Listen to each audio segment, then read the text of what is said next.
What's up, everybody? What's going on? Chilling. Just got home from Guntersville.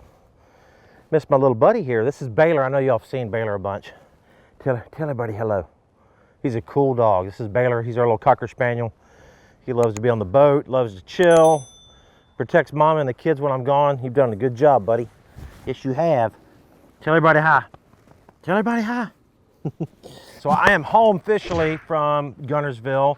You know, pretty good week. You know, it was one of those, that close, right? I mean, bittersweet in a way. Great that I made a good comeback, but that close. So anyways, this is the video, guys, and I'm gonna break down what I did right, what I did wrong. And anyways, just hang out with you guys for a little bit. If you can give me about 10 minutes of your time, we'll go through it all. Appreciate all the support here. Come on. Let's go this way, come on. Okay, time to break down Guntersville. You know, Guntersville, fabled fishery. I've fished it a bunch over the years. And by the way, how many of y'all have ever fished Guntersville? And if you have, drop a comment below. Let me know what the biggest bass that you've ever caught at Guntersville. I'd love to know. I don't know what my biggest bass is. It might be the one that I caught day 2 of the tournament, which I didn't weigh it. I think it was about 6.5. But I feel like I should have caught bigger fish than that at Guntersville over the years. But I can't remember. But I'm going to say 6.5 right now because that was part of my bag on day 2. You know, again, guys, bittersweet, right? I mean, it was one of those things that you formulate a game plan, you go through practice, and you formulate a game plan, and you think to yourself, okay, this is what I'm going to do, and you're always, you know, you're always optimistic, right? You're always thinking, okay, I got bites doing this, I got bites doing that, and if I do that all day long, I'm going to get a couple good quality bites. And for me, on day 1, it didn't happen. I mean, it just didn't happen. I only had just a few bites. Boat performed well. So far, everybody's been asking me, how do you like the Skeeter? How do you like the Skeeter? I get that comment a lot at tournaments from the fans because everybody knows that I ran Ranger for so many years. And I'm loving the boat. I like the way the boat looks. I like the way it rides. It's soft. It's a soft riding boat. And hey, I'm catching fish out of it. So come over here real quick. The other thing that I'm loving this year is the deck system. You know, I've been running the deck system in all my trucks for probably 6 years now, I guess. Super awesome stuff. So the deck system right here, you see it in the back of my truck. I mean, look, I didn't plan on showing you inside these drawers, so they're a little messy. But of course, you know, you can put everything you want inside these boxes, which is cool. So I've got I've got tools and stuff there. Tackle boxes, which are a little disarray because I moved stuff in and around. I've got actually hats. You know, I've got some SMC hats, kind of a cool one there. And different things in here. So we keep all of our extra tackle, you know, in this box. So there's some like lipless crankbaits, things that I don't need every day. I keep in the deck system, and it's worked out really well, guys. This deck system, they make them for just about every kind of pickup truck out there. So be sure to check them out. We'll drop a link in the description down below, and you'll be surprised at how reasonable these are. And here's the other thing: they last forever, guys. This is all made out of like a space age NASA material, straight from Mars. No, I'm just kidding. It's basically indestructible, waterproof. Put 2,000 pounds on top of the deck system, so really good there. So anyways, I just wanted to give a shout out because I want everybody to know how we roll in the back of this truck. So the deck system is really cool. And the other thing they did is they made this thing lock when it opens. Look, it used to not do that. And I called them up one day and I'm like, we need to get this thing to where it locks. And so I was like, build a wedge. You can stick a wedge in there. And I had all these crazy ideas.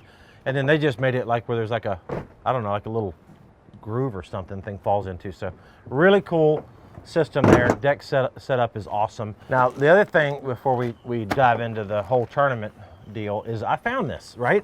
Check this out. Look, it says giveaway jersey. So here is one of my jerseys that I am going to give away to one of y'all that is watching this video. This is one of my tournament jerseys right here, guys. Check this out, okay? If you want to have a chance to win this jersey, an official jersey of mine, from OT Wear, okay? OT Wear, they do all my jerseys, great company, fantastic customer service. These guys do a great job.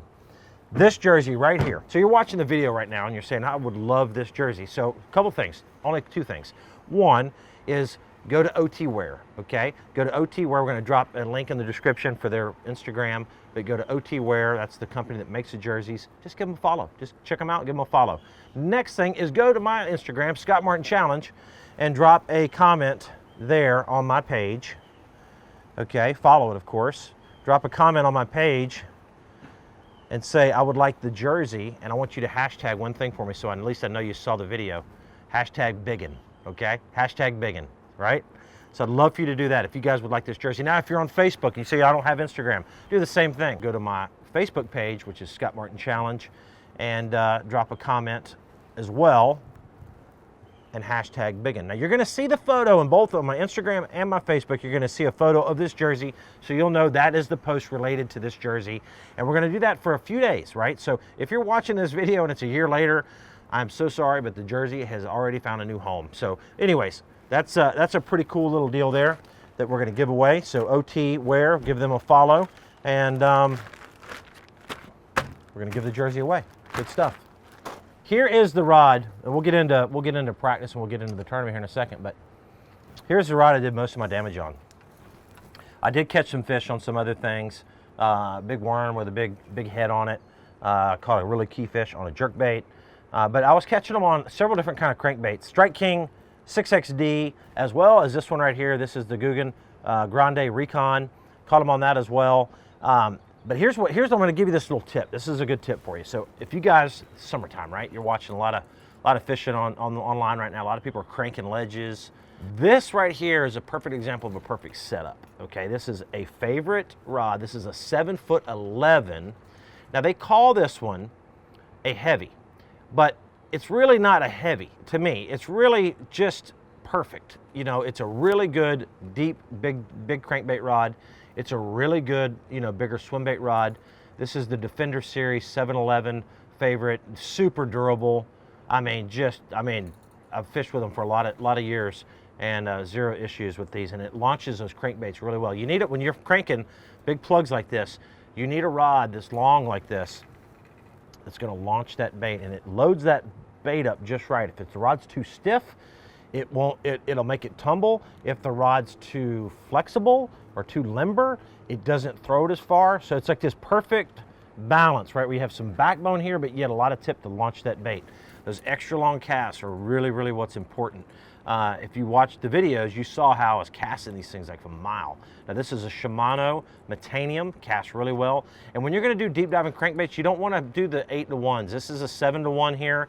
I actually didn't have a 6-to-1, which if I would have used, but you don't want an 8-to-1 on this type of deal. Now here's something very, very, very important when it comes to deep cranking, okay? Line size. Line size, okay? Very important. I bet a lot of you would rig up a big crankbait like that on 12, maybe even 15-pound test, which is not out of the question. This is 10-pound P-line fluorocarbon. P-line tactical to be exact. 10-pound line. I didn't break my line. I never lost a fish. I never had a fish break me off. The reason 10-pound fluorocarbon, in my opinion, is really key to being successful in your deep diving crankbait. It allows your crankbait to get down to maximum depth. You can really get these crankbaits down super deep with 10. 12, you're gonna go about 2 feet shallower. 15, about another 2 feet shallower. So you're not gonna get the castability or the depth with thicker line. So I like that 10.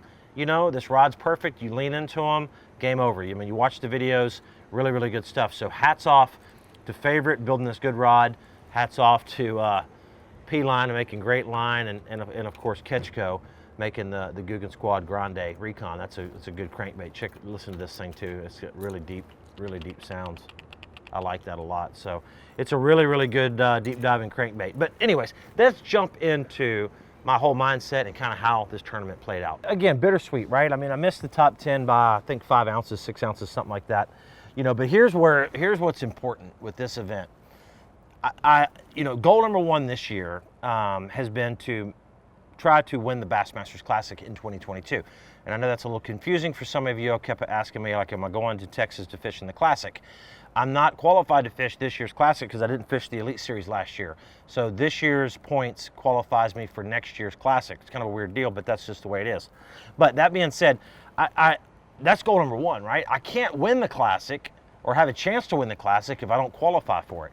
So this year, I fished a little conservative at times. I didn't want to take any big gambles. I didn't want to, I needed to kind of see how the competition was. I needed to kind of see how these tournaments were. And so anyways, getting into this Guntersville tournament and getting out of there with a high finish kind of protecting my points. Very, very important for me. So, you know, I can gamble a little bit more these next 2 tournaments. So, you know, I'm going to be pushing hard, really focusing, trying to win one would be awesome. I want to win a blue trophy. I really do. So, you know, that's what we're going to do, guys. We're going to really focus hard and try to pull off something special in these next 2 tournaments. So let's dive into day 1 of the tournament. You know, look, practice wasn't great. You know, it was one of those practices where, you know, you formulate a game plan. And for me, you know, if you watch the videos, like I'm always kind of laying out my plan as practice progresses, you know, kind of like what if the tournament started tomorrow thing. And so, you know, I had some shad spawn, I had 1 shad spawn area, and then I had 1 deep spot that I kind of thought was going to play, and it did, which was actually really cool that I actually thought that this might turn into something, and it wasn't quite there yet in practice, but I predicted that, and that made me feel good. You know, in fishing, a lot of times when you make a good decision, you know, that's what we love. It's not how high the bass jumps or how big the fish is. A lot of times it's just being right or formulating a game plan and letting it come together. That's the excitement I get with tournament fishing. So, but I had a little bit of a shad spawn, 1 deep spot basically, and I had a little bit of a pattern that started to develop the last day or so of practice, and it was pretty cool. It was taking this little swim jig. This was a little Guggen Squad swim jig, little 1/4 ounce, and I was rigging that up on 12-pound P-line fluorocarbon and just swimming that down through those grass humps, you know, out on the lake. Milfoil, hydrilla mix, just making a long cast, 12-pound line. I was fishing with a 7-4 6-stick. That's a great little rod for this type of deal. 12-pound line. Wasn't setting the hook hard, just throw it out there, just reel it through that grass, let this little swim jig kind of do its thing. And I started catching some fish, but you know, they weren't big. They were just 2-pounders, 2.5 pounders. And so in my mind, I'm like, well, okay, this is gonna be a tough tournament. You know, maybe 12 pounds might do okay. You know, maybe 12 pounds will be a lot better than what we think. And then Canterbury said something to me interesting, and it kind of resonated. I'm going to remember this for a long time, so this was a good one, Canterbury. I said, do you think the bite's going to be off, dude? Do you think the weight's going to be down? He said, no, the weight's going to be exactly what's in this lake. He goes, because they're going to catch them. So if we're on a lake that's got like 20-pound bags pretty regular, they're going to catch 20-pound bags. And if you're on a lake that has 30-pound bags, they're going to catch 30-pound bags. So it's like there is, and I look back at the other tournaments that I've fished that, you know, you in practice, you have a crummy practice, and you think like the weights are going to be down. And they really never are, because these guys are going to catch what's in the lake, right? This is Guntersville. So for me to think 12 pounds is going to do okay is ridiculous. So that being said, day 1, went out, tried the shad spawn deal, didn't happen. Pulled up, now here's what was neat. I pulled up on that ledge, probably about 8:30 or so. Pulled up and I threw a swim bait out there, and I lost one. I lost a pretty nice fish, like a 3-pound largemouth, and then I caught a spot. But I was just kind of struggling, like nothing else bit. I was like, man, I don't know what's going on, so maybe they're not here. So then I put this little swim jig in my hand, and I said, you know what, I've got to go catch a limit. And I did. I had a lot of fun. They didn't weigh a lot. They weighed 10 pounds. But I salvaged the day literally from maybe not even having a limit to at least getting a 5-fish stringer and having 10 pounds on the board. Now, where did that put me after day 1? Put me in like 80th place, which is terrible, right? I did not expect that. And man, that was a tough night. That was a tough night. So yeah, I didn't sleep. Like legit did not sleep. Woke up like every 10 minutes or something. It was crazy. And in my mind, I'm thinking like, I wanted to come to Guntersville. It's got grass, it's got deep fish, like the things that I love, and do well, right? I want to represent. I want to maybe win this tournament. I mean, win Guntersville is a special deal. And man, what a disappointing deal. So I get up on day 2. I go out and I start in a different little area up the river, you know, in a place that I'd caught a decent fish in practice. That didn't happen. And then made a little move from there. I went back down the lake, and I literally was not going to stop on that little deep spot because it only had some spotted bass and a few little largemouth on it. So I wasn't even going to stop. Like I literally was going to just drive on by there, because in my mind I'm like, why would I stop and catch 10 pounds when 10 pounds is literally going to keep me in 80th place? But I thought to myself, you know what, let me stop here. I don't have any fish yet. And look, if I catch a couple, it's just noise in the box, right? It's not like, there's something, when you get 5, you do fish better. You feel accomplished in some way, right? Even though they're small, you feel good. So I roll up there, guys, and I throw the swim bait out there, and reel it through there, nothing. And that's when I picked up the crankbait, and I bomb casted this thing downwind as far as I could. I mean, that favorite launches those crankbaits, I'm telling you guys. It launched out there real far, and I burned it down through there, and boom, one bit, and I caught that first one. And when I caught that first one, guys, it was pretty special. Take a look at this.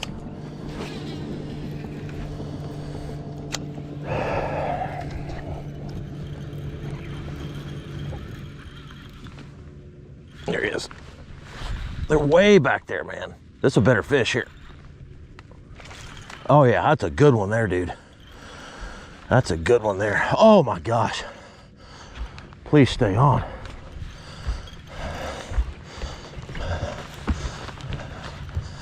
It's a big one right here, dude. Big largemouth. 5-pounder.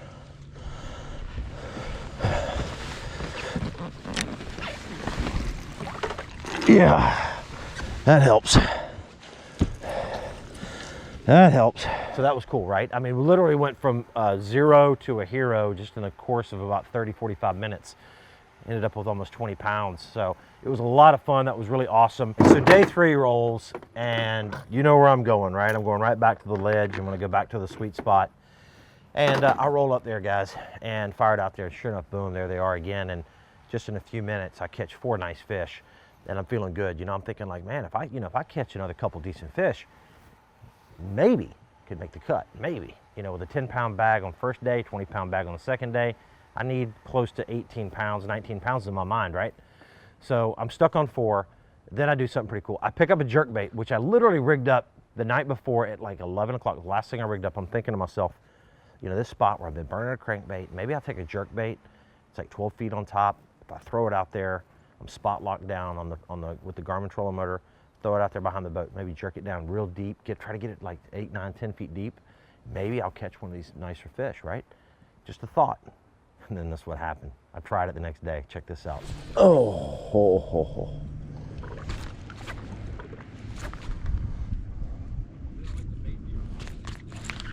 Oh, oh, he feels big, but he's on this light rod, so I don't know. Oh yeah, strip and drag. Oh, that's a big one. Oh yeah, it's a real big one, real big one, real big one. Oh my gosh, it's a giant, dude.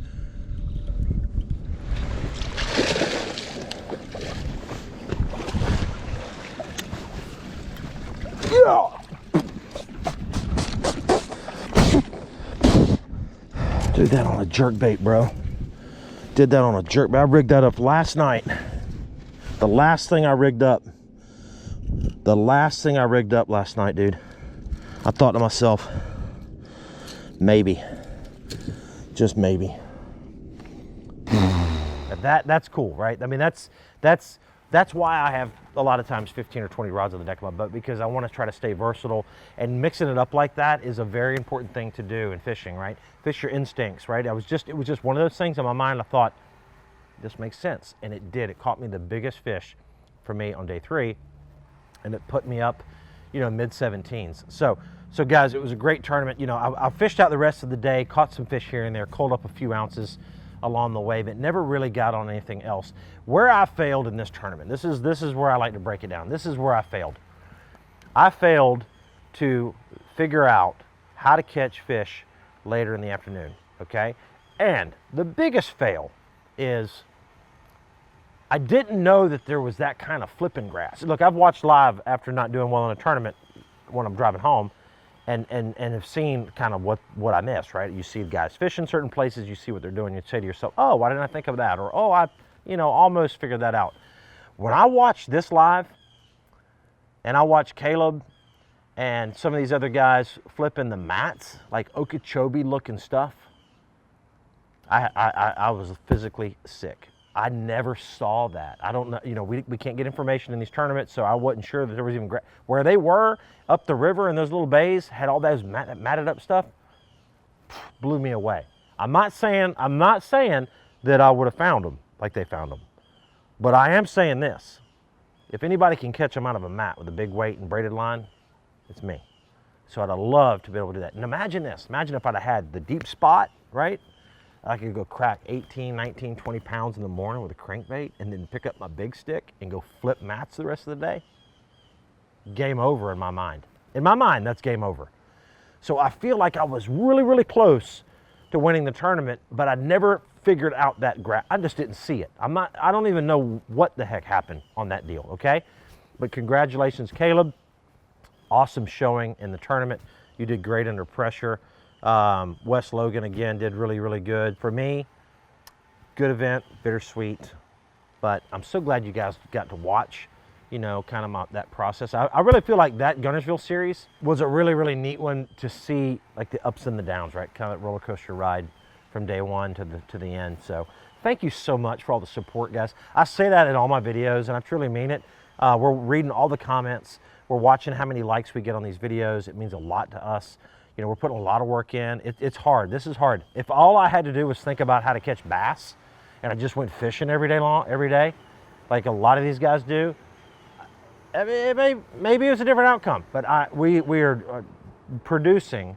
We're trying to show you guys some great stuff out there on the water and show you what life is like being a professional bass fisherman. So again, thank you for watching all of the videos. We hit 600,000. So guys, before you leave, do me one solid, smash that like button, drop a comment below. And again, remember, let me know what your biggest bass is on Guntersville, if you've ever fished Guntersville. And I'm going saltwater fishing. Yeah, you get to see the hat, right? Vice versa. That's what we're doing. So we're gonna park this.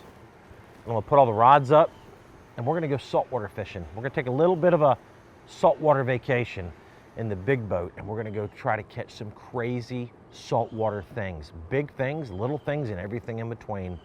So again, thank you for the support, guys, and we will see you soon. Bam!